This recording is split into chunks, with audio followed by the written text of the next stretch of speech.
I think it does, on the basis that there was always going to have to be trade-offs.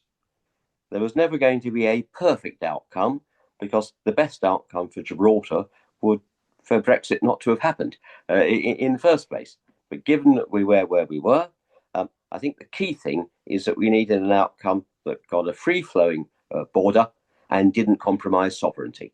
And I think those are the key things which have been achieved by this. There are other benefits too, I think, but those are the key things. So despite the length of time it's taken, again, not of the doing of the people of Gibraltar, or I think at the Gibraltar side in the negotiations, but nonetheless, although it's been a long time, I think it's got us to a much better place. And it does give certainty about that free flow at the border.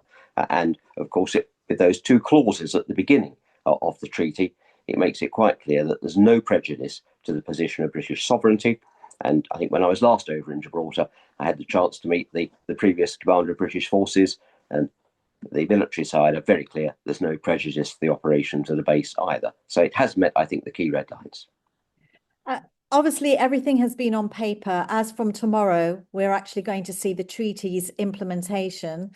I'd like to ask you where you see Gibraltar in, let's say, 4 years' time, after the first 4 years of the treaty. You know, what do you think will work very well for Gibraltar, apart from freedom of movement across the frontier, fluidity of movement, I should say? What do you think will work very well for Gibraltar under this treaty? Well, if we can get it right, and the important caveat I mean by that is both the UK and Gibraltar, and indeed our neighbours in Spain now, getting it right in actually delivering practically the benefits of this, I think there could be very real advantages. I mean, there was the debate in Parliament last week, as you probably know, Ross, about it, and there was talk of about 200 million, some 6% of GDP potential growth. Now that's a real win. Now we could develop further. If we're able to see advantages with the airport being used more for other destinations as well, that could lead to, I think, a genuine, if you like, shared prosperity across Gibraltar and into the Campo. So there are real positives there, but that's not going to be achieved just by signing a treaty. That's actually going to need continuing hard work, I suspect, over probably months and perhaps even years going forward, to translate that into what actually happens on the ground. To develop business opportunities, that's going to be a challenge.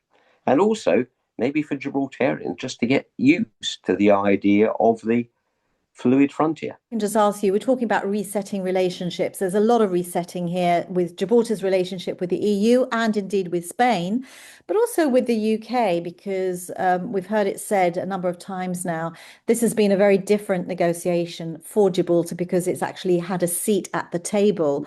It may not have been driving, but it was a co-pilot, if you like. So in terms of Gibraltar's future relationship with Westminster, what do you think that will look like over the next decade? And what role can Parliament continue to play? Well, things may evolve.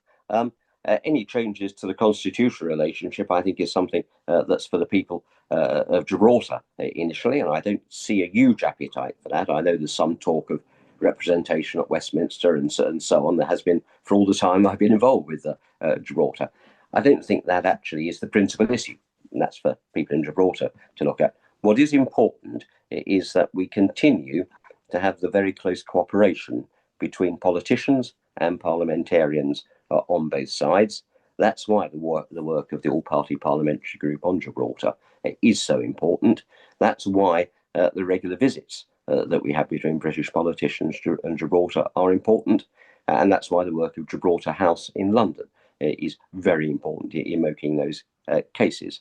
But inevitably things will evolve a little. But I think equally that will probably be driven by the economic and the social and the personal relationships that will develop. There are things I'm sure that we would want, who are friends of Gibraltar, to make the case to the British government for. What about the position of Gibraltar students going to the UK? That's a very important thing to look at.